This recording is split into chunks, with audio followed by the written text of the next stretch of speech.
Ya, halo guys, berjumpa lagi dengan saya Nanda Pradika. Mungkin teman-teman kalau misalnya gunain Windows 7 atau Windows yang terbaru lah gitu ya, teman-teman ingin melihat gitu spesifikasi dari komputer teman-teman atau detailnya gitu ya. Mungkin teman-teman cukup ke control panel, terus ke sistem, terus di situ ada sistem information, atau mungkin langsung teman-teman ke ini gitu ya, ke Windows System gitu ya, atau ke Windows Administrative Tool ya. Di sana itu ada fitur yang namanya System Information. Jadi di sana teman-teman bisa ngelihat itu semuanya, mulai dari BIOS-nya, terus drivernya dan lain sebagainya gitu. Tapi bagaimana kalau teman-teman ingin melihat gitu ya spesifikasi yang dimiliki oleh teman-teman gitu di Windows lama? Mungkin agak kesusahan gitu ya teman-teman, terutama di Windows 3 nih ya. Di sini mungkin kalau kita ngelihat di Windows 1, 2 itu mungkin memang masih susah ya teman-teman. Mungkin kayaknya susah banget gitu untuk bisa ngelihat itu. Kecuali kalau teman-teman bongkar PC-nya. Tapi kalau di Windows 3 ini alhamdulillah ternyata ada fitur yang sebenarnya bisa mempermudah teman-teman untuk melihat spesifikasi dari komputer teman-teman. Tapi memang di Windows 3 teman-teman tidak bisa melihatnya langsung di Windows-nya. Tapi teman-teman harus keluar dulu dari Windows. Jadi teman-teman harus masuk ke DOS-nya terlebih dahulu ya, seperti ini. Nah, teman-teman bisa langsung mengetikkan saja di sini MSD seperti ini ya. MSD adalah singkatan dari Microsoft Diagnostic. Nah, di sini teman-teman akan keluar ya jendela yang bisa dibilang ya tampilannya masih kayak dulu lah ya, kayak BIOS kayak gimana gitu ya. Kayak command line pada umumnya gitu. Nah, di sini teman-teman bisa gitu ya melihat dari semua detail-detailnya gitu. Ya walaupun memang mungkin bisa dibilang tidak selengkap zaman sekarang gitu ya. Dulu di sini ada nih untuk informasi dari komputernya. Misalnya kita di sini menggunakan komputernya IBM, BIOS-nya juga IBM. Nah, di sini teman-teman bisa nih. Terus di sini BIOS versionnya karena saya menggunakan DOSBox, jadi ya disebutnya DOSBox fake BIOS gitu ya, kayak gitu.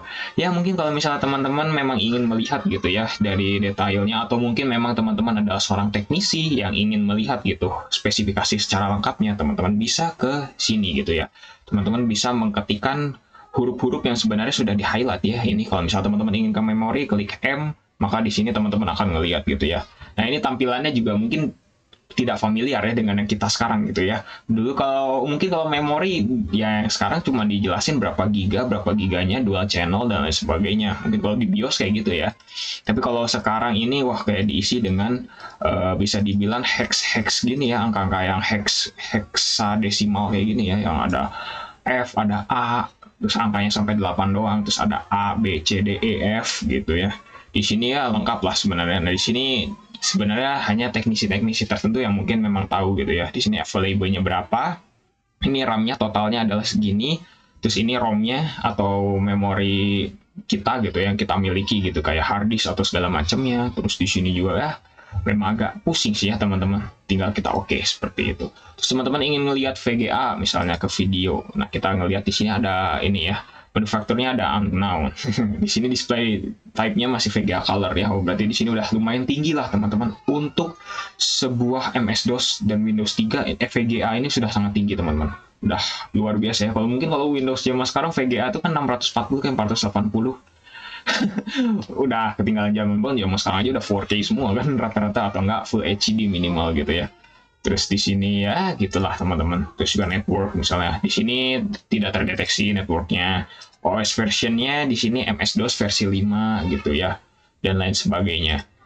Seperti itu. Terus juga mouse-nya apa. Nah, di sini sampai detail banget. Mouse-nya juga sampai dikasih tahu gitu. Apa mereknya, apa drivernya, dan lain sebagainya. Ya, memang zaman dulu itu bisa dibilang ya, sekecil apapun gitu, driver kayak driver, ya mungkin driver mouse, driver keyboard, itu harus diinstal secara manual. Nggak kayak sekarang tinggal colok, udah langsung go to go gitu ya. Udah langsung to go, udah langsung langsungnya aja gitu. Kalau zaman dulu ribetnya minta ampun kayak gini.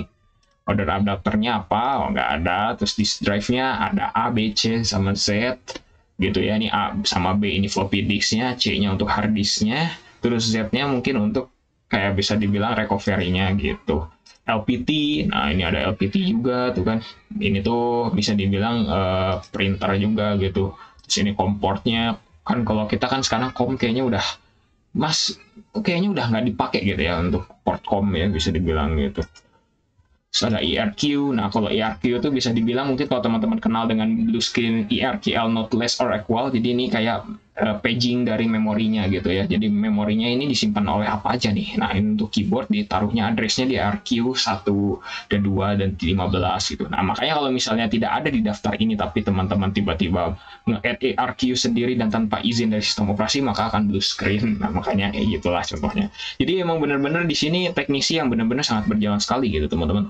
TSR program juga ini sistem areanya addressnya berapa, ini benar-benar sudah di plot gitu ya IRQ-nya atau interrupted request levelnya gitu ya, IRQL gitu ya. Benar-benar ini semua sudah diatur gitu ya sedemikian rupanya. Mungkin kalau kita sebagai pengguna komputer sekarang mah ya pakai tinggal pakai, nggak ngerti yang kayak gini ya teman-teman. Emang benar-benar dulu tuh dibutuhkan lah untuk aplikasi kayak gini gitu ya.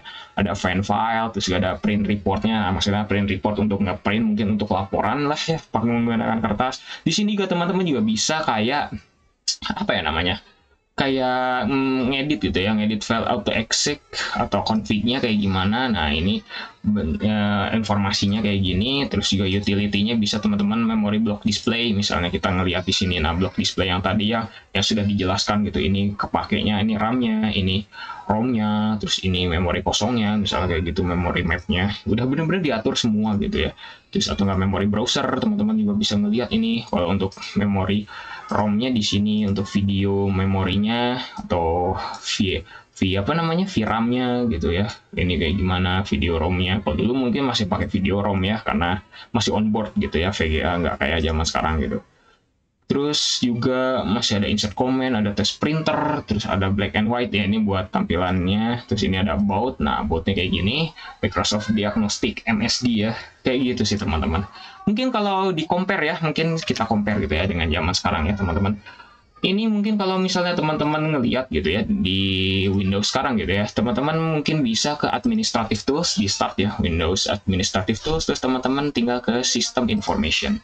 Nah, mungkin kalau Windows zaman sekarang cukup kayak gini aja ya, teman-teman tinggal ngelihat aja gitu, udah secara detailnya, dan nggak perlu ada yang namanya ya kayak tadi lah gambar-gambar kayak gitu. Mungkin ini IRQ-nya di sini juga masih ada sih teman-teman, tuh IRQ 0-nya berapa. Cuman ini lebih familiar lah gitu, penjelasannya lebih enak gitu dibandingkan dengan yang kita side to side ya teman-teman.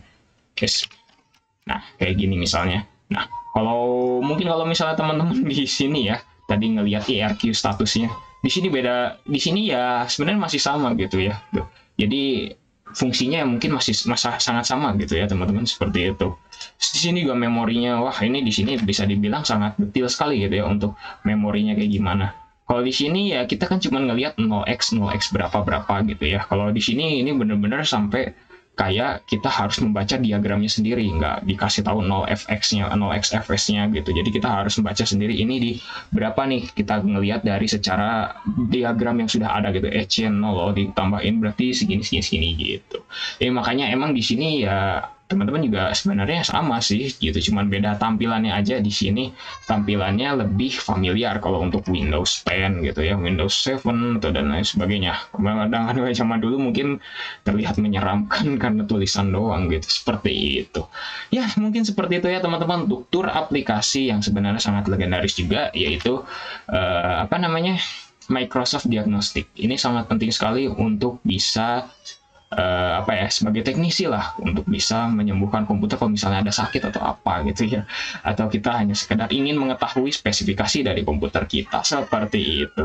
Oke teman-teman, jangan lupa subscribe dan juga share video ini jika bermanfaat, bantu channel ini juga agar bisa berkembang ya teman-teman. Saya Nanda Perdika, see you next time.